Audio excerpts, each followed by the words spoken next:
Welcome to the Slop Farm. Enjoy the video. You start by powering the G1x4 and plugging your instrument into the input jack.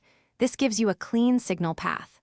Once done, select an amp model, choose based on tone goal, and set the master volume low to avoid clipping. Make sure to enable the tuner and mute when changing patches to protect ears. The why is simple. Stable input and conservative levels prevent noise and bad recordings. Then engage the expression pedal to confirm it moves wah or volume parameters. You now move into editing. Press Edit and pick a patch to change. Use the value knob to alter effect parameters and assign which knob controls gain or tone. This matters because immediate tactile control speeds performance tweaks. Next, reorder blocks so dynamics and gain precede modulation and time-based effects. This keeps delays from muddying distortion. Make gradual changes while playing. The unit processes in real time, so you can hear the impact and lock settings when satisfied.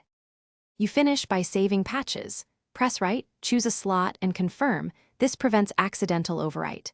Then set output routing to USB or L/R depending on whether you record or play live. Once set, adjust level and tuner reference and run a quick sound check. Make a short test recording to verify tone and latency. If things go wrong, troubleshoot calmly. Check input gain, verify output routing, and confirm the expression pedal isn't stuck or assigned to mute. One fix usually restores normal operation. Thanks for watching. Consider subscribing if we helped you today.